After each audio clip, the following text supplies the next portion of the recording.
నమస్కారం. సదాశివ కార్యక్రమానికి స్వాగతం.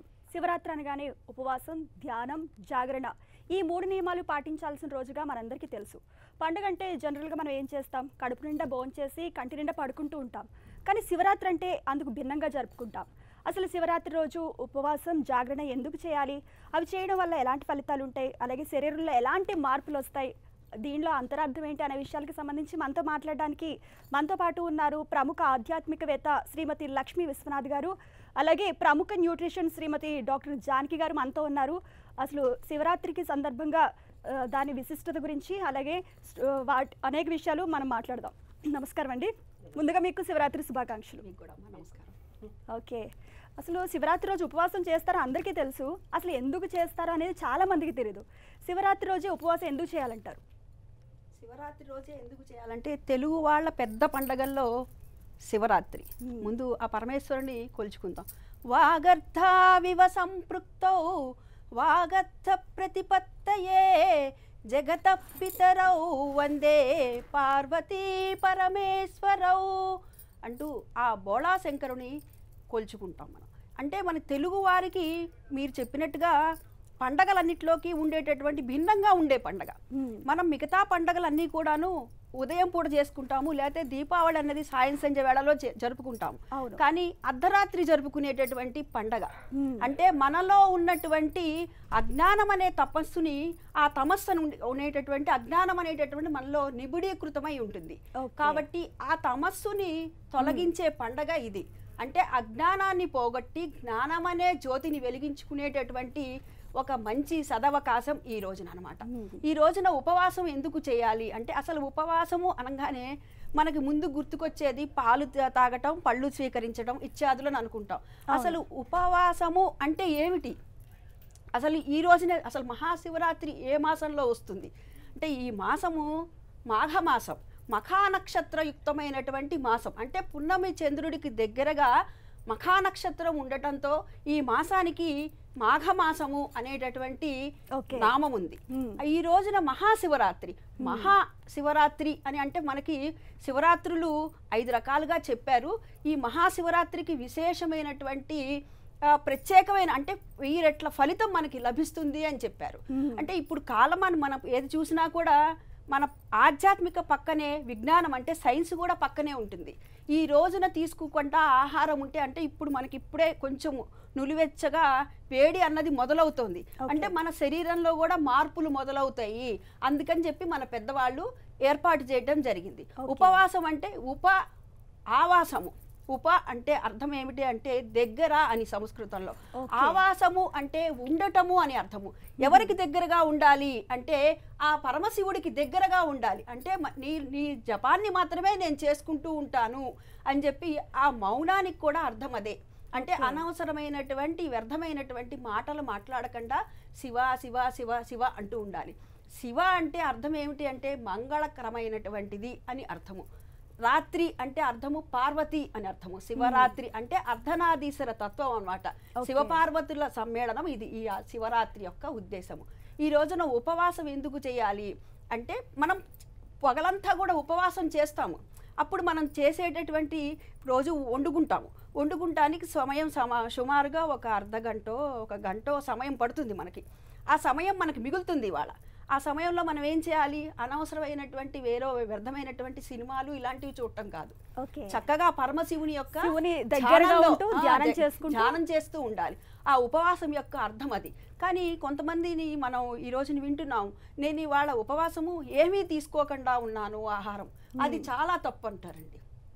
దాన్ని ఏమంటారంటే ఉపవాసం అనరు, దాన్ని లంకణం అంటారు. మనము ఏదైనా సరే తీసుకోము, మేము పచ్చి మంచినీళ్ళు కూడా తీసుకోలేదు అంటుంటారు. కానీ మనం ఏదో ఒక ఆహారం, పండో ఫలమో, శరీర మాధ్యం కలుధర్మ సాధనం అని చెప్పారు పెద్దవాళ్ళు. అంటే మన శరీరం గనక అనుకూలిస్తే పళ్ళు ఫలాదులు తీసుకొని ఉండవచ్చును. కానీ శరీరం గనక అనుకూలించినప్పుడు అంటే కొంతమందికి మినహాయింపు అన్నది ఇచ్చారు. ఎవరికి అంటే చిన్నపిల్లలకి, వృద్ధులకి, గర్భవతులకి, ఎవరైతే ఔషధ తీసుకుంటారో అంటే మందులు తీసుకుంటూ మెడిసిన్స్ తీసుకుంటున్న వాళ్ళు ఉంటారు కదా, ఔషధ సేకరణ చేసుకునేటువంటి వాళ్ళకి ఇత్యాదులందరికీ కూడాను వాళ్ళు మినహాయింపు ఇచ్చారు. వాళ్ళు తినవచ్చు, తప్పు లేదు. వాళ్ళకి వాడు నమస్కారం చేసుకొని పత్రం పుష్పం ఫలం తోయం అన్నారు.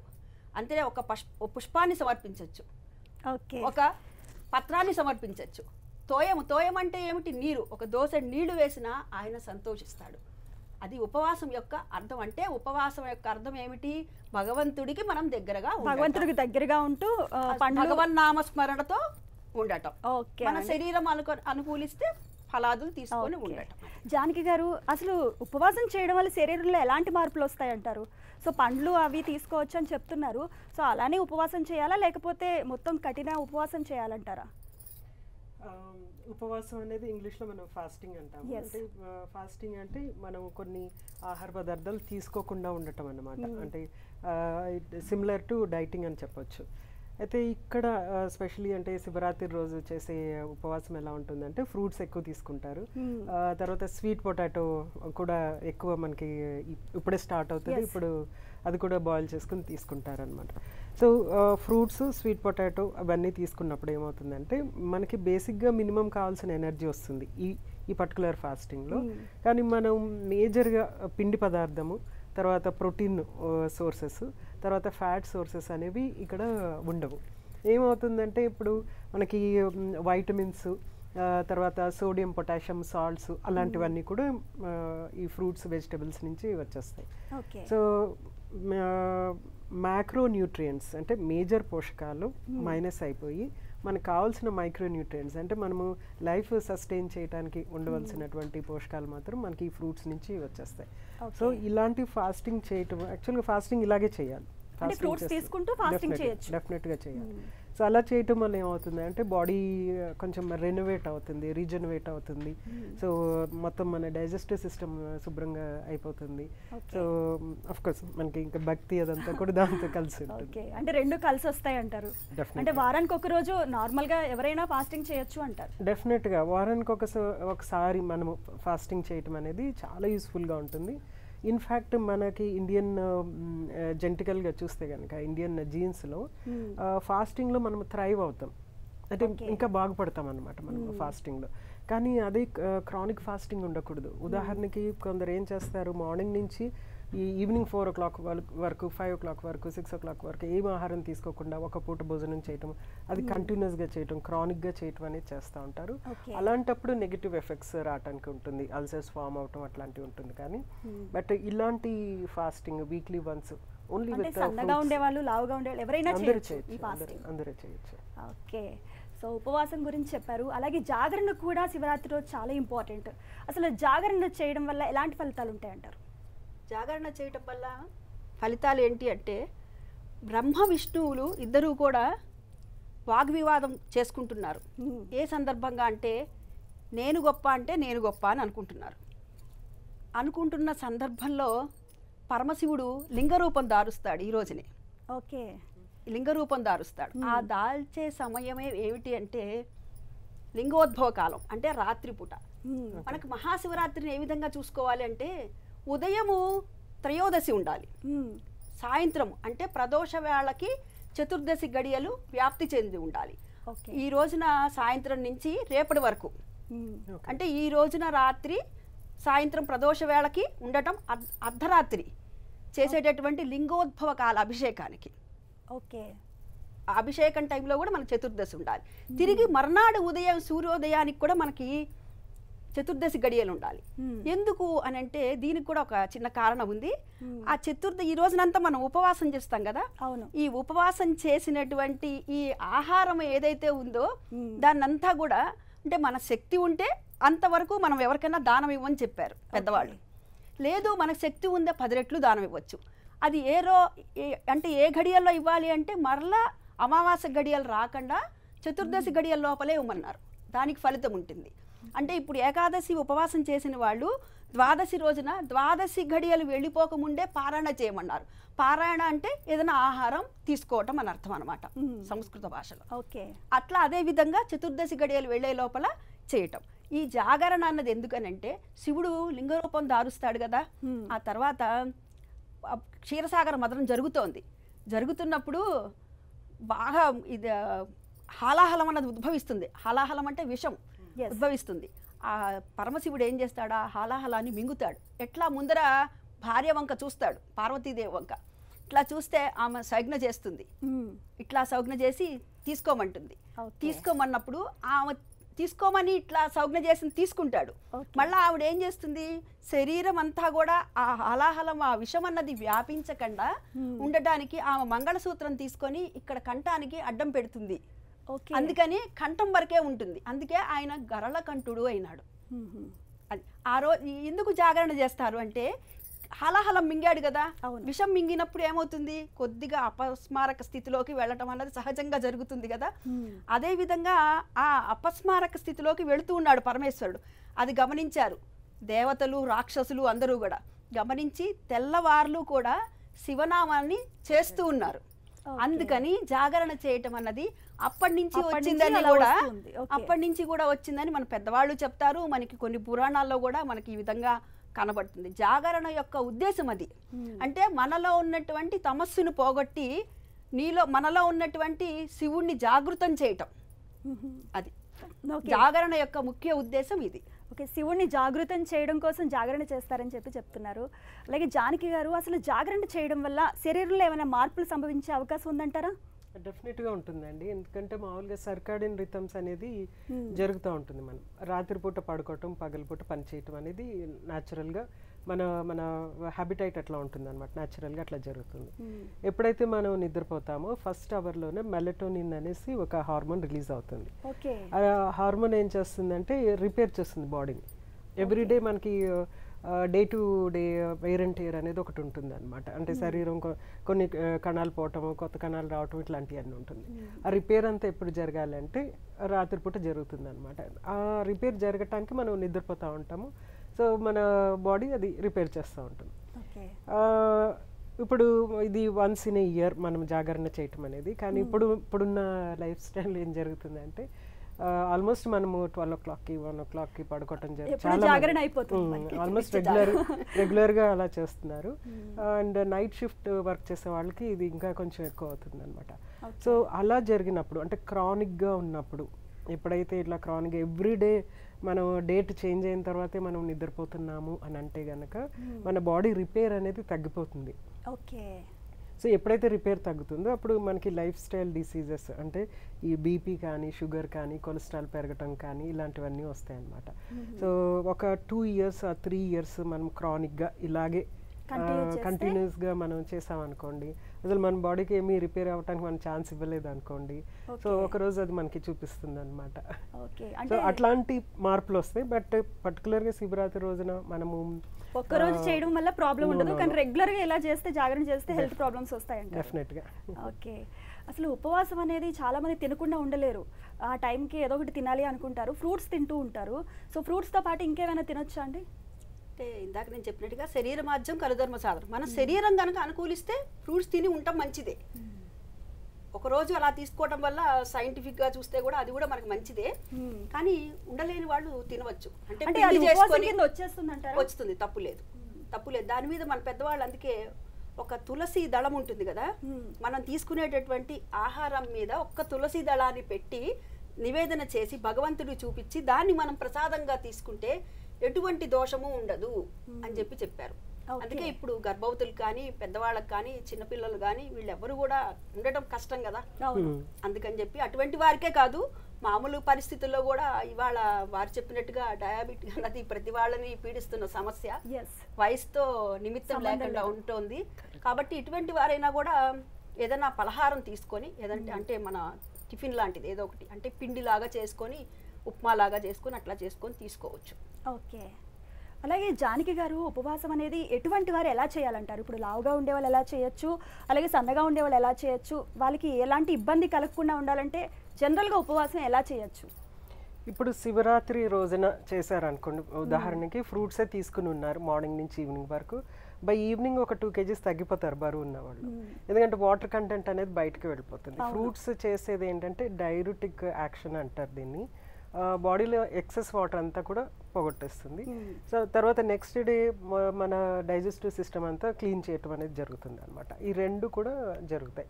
ప్లస్ మనకి కొన్ని సాల్ట్స్, సోడియం పొటాషియం సాల్ట్స్ అని, వైటమిన్స్ అని, ఫైబర్ అని, ఇవన్నీ కూడా వచ్చేస్తూ ఉంటాయి. సో ఇక్కడ 1 day కంప్లీట్గా ఫ్రూట్స్ తీసుకుంటే కనుక డెఫినెట్గా 1 or 2 kgs తగ్గుతారు. కానీ అది వెయిట్ లాస్ కింద మనం చెప్పుకోలేము. నెక్స్ట్ డే మళ్ళీ అది నార్మల్కి వచ్చేస్తుంది అనమాట. ఇట్స్ ఓన్లీ ఏంటంటే మనకి కొంచెం మెయింటెనెన్స్ అని అనుకోవచ్చు. అది కనుక వీక్లీ వన్స్ ఇలా చేస్తే కనుక డెఫినెట్గా ఆ మెయింటెనెన్స్ అనేది కంటిన్యూ అవుతుంది. సేమ్ లూజ్ అయింది కంటిన్యూ చేయొచ్చు. లో షుగర్ లెవెల్స్ ఉన్న వాళ్ళు ఎలా చేయాలంటారు? డయాబెటిక్ పేషెంట్స్ ఎలా చేయాలి? ఎస్, ఇప్పుడు అది వెయిట్ లాస్ గురించి. డయాబెటీస్ ఉన్న వాళ్ళు అయితే insulin plus oral hypoglycaemic drugs అంటే టాబ్లెట్స్ వాడతారనమాట. సో దాని ప్రకారంగా వాళ్ళ ఫ్రూటే, ఫర్ ఎగ్జాంపుల్ ఫ్రూటే తీసుకున్నారు, ఆ ఫ్రూట్స్ని దాని ప్రకారంగా వాళ్ళు ప్లాన్ చేసుకుని తీసుకోవాల్సి వస్తుంది. ఉపవాసం చేయాలి అని అనుకుంటే కనుక ఈరోజు ఇన్సులిన్ తీసుకోవటం తర్వాత ఫ్రూట్స్ తీసుకోవటం ఒకేసారి జరగాల్సి వస్తుంది. అలాగే మందులు తీసుకోవటము ఫ్రూట్స్ తీసుకోవటం ఒకేసారి జరగాలి. అలాంటప్పుడు వాళ్ళకి షుగర్ లెవెల్స్ మెయింటైన్ అవటం జరుగుతుంది. ఏమీ తీసుకోకుండా ఇన్సులిన్ కానీ టాబ్లెట్ కానీ తీసేసుకున్నారు అనుకోండి, హైపోగ్లైసెమిక్ అయిపోతారు. అంటే లో షుగర్స్ అయిపోతుంది, కళ్ళు తిరగటము, తర్వాత కోమలకు వెళ్ళిపోవటం అట్లాంటివి జరుగుతూ ఉంటాయి. సో డెఫినెట్గా ఇన్సులిన్ కానీ టాబ్లెట్స్ కానీ తీసుకుంటున్న డయాబెటీస్ ఉన్న వాళ్ళు ఫ్రూట్స్ని వాళ్ళ అంటే రెండు ఒకేసారి తీసుకోవటం అనేది చాలా చాలా ఇంపార్టెంట్. అంటే మొత్తానికి డయాబెటిక్ పేషెంట్స్ మాత్రం కఠినంగా ఉపవాసం చేయకూడదు, డెఫినెట్గా ఫ్రూట్స్ లాంటివి తీసుకోవచ్చు అంటే. ఎస్, డయాబెటీస్ ఉన్న వాళ్ళకి ఎప్పుడు ఒక ట్యాగ్ లైన్ ఉంటుంది అనమాట, నో ఫాస్టింగ్ నో ఫీస్టింగ్ అని వాళ్ళకి. సో ఆ రెండు కూడా ఎప్పుడు ఫాలో అవ్వాలి. ఎనీ గివెన్ సిచ్యుయేషన్, ఎనీ కండిషన్లో వాళ్ళు డయాబెటీస్ ఉన్న వాళ్ళు ఫాస్టింగ్ కానీ ఫీస్టింగ్ కానీ రిగరస్గా చేయకూడదు, ఎక్కువగా చేయకూడదు. ఓకే, లక్ష్మీ విశ్వనాథ్ గారు, జనరల్గా ప్రతి సంవత్సరం శివరాత్రి వస్తూనే ఉంటుంది, కానీ ప్రతి సంవత్సరం వచ్చే శివరాత్రికి ఇప్పుడు ఈ సంవత్సరం వచ్చే శివరాత్రికి విశిష్టత ఉంది అన్నారు, అంటే దానికి ప్రత్యేకత ఉంది అని చెప్పారు. అసలు ఈ సంవత్సరం వచ్చిన శివరాత్రి విశిష్టత చెప్పండి. చాలా మంచి ప్రశ్నమ్మా. ఈ రోజున శివుడికి ఇష్టమైనటువంటి రోజు సోమవారం, అందున శ్రవణ నక్షత్రం. చాలామందికి ఒక చిన్న సందేహం కలుగుతుంది, శ్రవణ నక్షత్రం ఈశ్వరుడికి కాదు కదా, విష్ణుమూర్తికి కదా అని. అవును, కానీ మనం కార్తీక మాసంలో గమనిస్తే శ్రవణ నక్షత్రం ఏ రోజైతే వస్తుందో ఆ రోజుని కోటి సోమవారాల వ్రతం అని చేస్తారు. అంటే కోటి సోమవారాలతో సమానం. అదే ఆ రోజు సోమవారం అని, మంగళవారం అని, బుధవారం అని, గురువారం ఏ రోజైనా అవనండి. ఓకే, శ్రవణ నక్షత్రం కార్తీక మాసంలో వచ్చిన రోజుని మనం కోటి సోమవార వ్రతం అని చేస్తారు. ఆ రోజు అంటే కోటి సోమవారాలతో సమానమైనటువంటి రోజు ఆ రోజు అది. ఈ రోజున అదే విధంగా మహాశివరాత్రి సోమవారం రావటం, శ్రవణ నక్షత్రం కలిసి రావటం అంటే కోటి మహాశివరాత్రులతో సమానం అని చెప్పారు పెద్దలు ఈ రోజున. కాబట్టి ఈరోజు చేసేటటువంటి జపం కానీ దానం కానీ ఏది చేసినా కూడా మనకి కోటి రెట్ల ఫలితం వస్తుంది అని చెప్పేసి పెద్దలు మనకి సూచించారు. కాబట్టి ఈ రోజున ఎక్కువగా జపం చేసుకోవటం, మౌనంగా ఉండమని మౌన వ్రతం కూడా చెప్పారు ఈ రోజున. మనకి దీని గురించి మహాభారతంలో కూడా కనబడుతుంది ఈ మహాశివరాత్రి గురించి. అట్లాగే పద్మపురాణంలో కనబడుతుంది, గరుడ పురాణంలో కనబడుతుంది. కొన్ని చోట్ల మనకి ప్రత్యేకంగా చెప్పబడింది కూడా ఏం చేయాలి అని. దాంట్లో ఉపవాసము, జాగరణ, మౌనము ఇవన్నీ కూడా చెప్పబడ్డాయి. ఓకే ఓకే, జానకి గారు, శివరాత్రి రోజు మామూలుగా జాగరణ చేస్తూ ఉంటాం కదా, అయితే అప్పుడప్పుడు చేస్తే ప్రాబ్లం లేదు, రెగ్యులర్గా చేస్తే హెల్త్ ప్రాబ్లమ్స్ వస్తాయని మీరు ఇంతకుముందు చెప్పారు. మరి జాగరణ మొత్తం ఉండలేని వాళ్ళు అట్లీస్ట్ 12 o'clock వరకు ఉండే సరిపోతుంది అనుకున్నప్పుడు, అట్లా ఉన్నప్పుడు ఏం ప్రాబ్లం రాదంటారా? డెఫినెట్ ఈ సంవత్సరానికి ఒకసారి అనేది డెఫినెట్గా అసలు ప్రాబ్లం కాదండి. ఎందుకంటే ఇక్కడ భక్తి అనే ఎలిమెంట్ చాలా ఎక్కువగా ఉంటుంది, హైగా ఉంటుంది. తర్వాత మనం కూడా టెంపుల్స్లో ఉండి మనము అవన్నీ దాంట్లో లీనమైపోయి ఉంటాం అనమాట. డెఫినెట్గా ఆ ఫీలింగ్ అది ఏదైతే ఉందో ఫీల్ గుడ్ ఫ్యాక్టర్ అనేది ఒకటి ఉంటుంది. సో డెఫినెట్గా అది రెనోవేట్ అవ్వటానికే ఛాన్స్ ఉంటుంది. కానీ ఇది మనం ఏ పని చేయకుండా టీవీలు చూసుకుంటా లేకుంటే సినిమాలు చూసుకుంటా అట్లా ఉండదు కదా. సో ఈరోజు చాలా డిఫరెంట్గా ఉంటుంది. కాబట్టి ఆ ఫీల్ గుడ్ ఫ్యాక్టర్ డెఫినెట్గా ఇట్ విల్ హెల్ప్ మనకి. డెఫినెట్గా good feel good hormones, pheromones అనేవి రిలీజ్ అవుతాయి. అది ఇంకా హెల్త్ ఇంకా బెటర్గా చేస్తుంది. ప్లస్ మనము హోల్ డే అంతా ఫాస్టింగ్ ఉండి ఫ్రూట్స్ వెజిటబుల్స్ మీద ఉంటాము, అది మొత్తం రెనోవేట్ చేస్తుంది. సో డెఫినెట్గా ఇలాంటిది మేబీ అంటే మేడం అంటే మాస శివరాత్రి ఎవ్రీ మంత్ ఒకసారి చేయటం, లేకుంటే ఎవ్రీ వీక్ ఒకసారి చేయటం, అట్లా చేస్తే ఎవ్రీ వీక్ ఒకసారి చేస్తే ఎక్సలెంట్ రిజల్ట్స్ వస్తాయి. ఓకే, ఎవ్రీ వీక్ ఉపవాసం చేసినా అలాగే జాగరణ చేసినా మనకి స్పెషల్లీ ఇండియన్స్కి ఉపవాసం అనేది చాలా హెల్ప్ఫుల్గా ఉంటుంది. ఓకే, అలాగే 5 శివరాత్రులు అంటూ ఉంటారు కదా, అసలు 5 శివరాత్రులు అంటే ఏంటి, దాని విశిష్టత గురించి చెప్పండి. 5 శివరాత్రులు అంటే నిత్య శివరాత్రి, వార శివరాత్రి అంటే దాన్ని పక్ష శివరాత్రి, వారానికి ఒకసారి అంటే పక్ష శివరాత్రి, మాస శివరాత్రి అంటే మాసానికి ఒకసారి వస్తుంది, నెలకు ఒకసారి. ఇది మహాశివరాత్రి, సంవత్సరానికి ఒకసారి వస్తుంది. యోగ శివరాత్రి అని మనకి 5 రకాలుగా శివరాత్రులు చెప్పారు.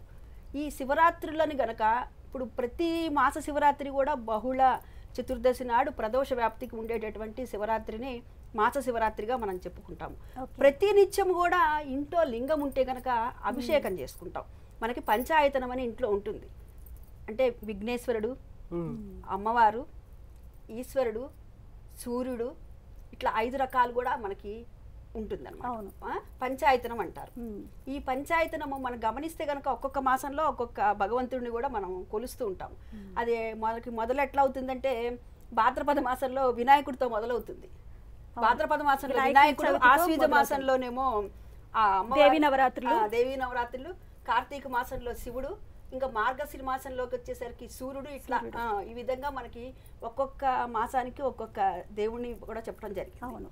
అట్లా పంచాయతనం ఉన్నవాళ్ళైనా సరే, పంచాయతనం లేకపోయినా సరే, ఇంట్లో గనక మనకి లింగం ఉంటే దాంట్లో నిత్యం చేసేటటువంటి అభిషేకం, దాన్ని నిత్య శివరాత్రి అంటారు. వారానికి ఒకసారి చేసుకుంటారు, అంటే మేము నిత్యం చేయలేకపోతున్నాము అని చెప్పేసి, అంటే వాళ్ళ యొక్క పరిస్థితులను బట్టి దాన్ని పక్షం అంటారు. తర్వాత 15 రోజులకి చేస్తారు, వారానికి చేయొచ్చు, 15 రోజులకి చేయొచ్చు, అంటే వారి యొక్క అనుకూలాన్ని బట్టి.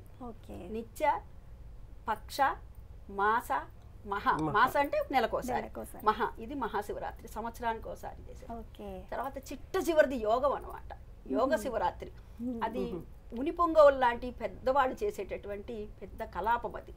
అది చేయాలంటే చాలా యోగము, ధ్యానము, జ్ఞానము, ఇంకా ఇత్యాదులన్నీ కూడా ఉండాలి.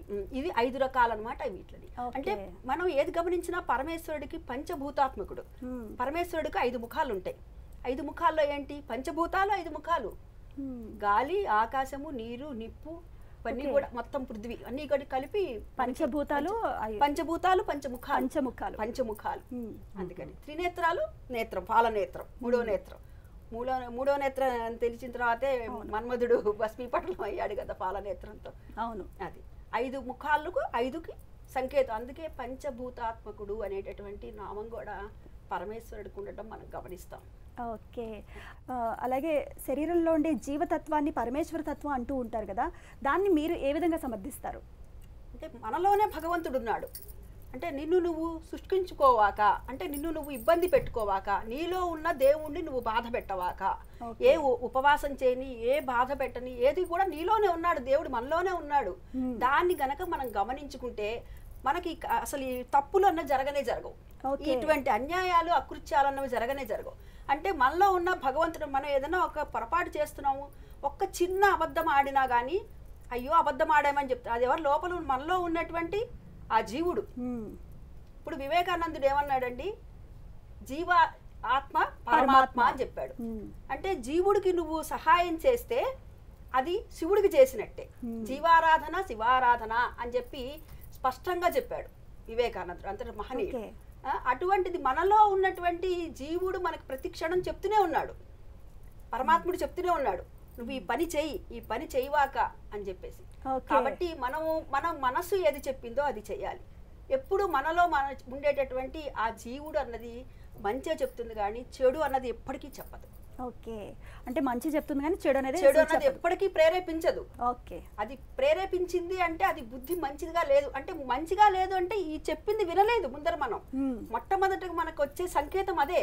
ఓకే, ఆ సంకేతాన్ని గనక మనం తీసుకోలేదు అంటే గనక, ఎప్పుడైతే పాజిటివ్ తీసుకోలేదో నెగిటివ్ అనేది వెంటనే వస్తుంది. ఓకే, జానకి గారు మీరు సమర్థిస్తారా అని చెప్పిన దానికి? అంటే మంచి చెడు ఎప్పుడు మన మైండ్లో డెఫినెట్గా ఉంటుంది. ఒక వర్క్ చేయాలన్నా, ఏదో ఏది చేయాలన్నా కూడా, ఒక చిన్న ఐటమ్ సెలెక్ట్ చేసుకోవాలన్నా కూడా ఎస్ ఆనో అనేది ఎప్పుడు ఉంటుంది. అయితే మంచి చెడు అనేది అంటే వేరే వాళ్ళకి ఉపయోగపడుతుందా, లేకుంటే మనకు ఉపయోగపడుతుందా, అందరికీ ఉపయోగపడుతుందా, ఇలా డెఫినెట్గా మనకి రెండు ఆప్షన్స్ అయితే ప్రతిదానికి కనిపిస్తూ ఉంటాయి మన మైండ్లో, చేద్దామా లేదా, ట్రూ ఆర్ ఫాల్స్ ఇట్లాంటివన్నీ. సో మనకి ఏది రైట్, ఏది సందర్భానికి సరిపడుతుందో దాన్ని బట్టి మనము డెఫినెట్గా డెసిషన్ అనేది అప్పుడు దానికి ఇంపార్టెన్స్ దేనికి ఎక్కువ వెయిట్ పెరిగిపోతూ ఉంటుందో దాని మీదే మనం వెళ్ళిపోవటం అనేది జరుగుతుంది. ఓకే. అలాగే మనం ఇంతకుముందు మాట్లాడుకున్నాం శివరాత్రి రోజు శివ కళ్యాణం అనేది చేస్తూ ఉంటారు. అసలు శివరాత్రి రోజే శివ కళ్యాణం ఎందుకు చేయాలి అంటే ప్రతి మాస శివరాత్రి రోజు చేస్తారు, కానీ శివరాత్రి రోజు చేసే కళ్యాణానికి విశిష్టత ఉందంటారు, దాని గురించి చెప్పండి. అసలు పార్వతీ పరమేశ్వరుల యొక్క కళ్యాణం జరిగిందే ఈ రోజని పెద్దలు చెప్తారు. కొన్ని ఆధారాలు కూడా మనకు తెలుస్తాయి ఈ రోజే జరిగింది అని. అసలు పార్వతీ పరమేశ్వరుల కళ్యాణం ఏ విధంగా జరిగింది అంటే జంబూద్వీపంలో పర్వతాలన్నింటిలోకి పెద్ద పర్వతము హిమవత్ పర్వతం. ఓకే. అంటే గంగా నది ఇటువంటి నదులన్నిటికి కూడా పుట్టినిల్లు లాంటిది. ఆ గంగా నది హిమవత్ పర్వతానికి రాజు పర్వతరాజు హిమవంతుడు, ఆయన భార్య మైనాదేవి. ఆయనకి వాళ్ళకి వరప్రసాదిగా పుడతాడు మైనాకుడు అనేటటువంటి వాడు. ఓకే.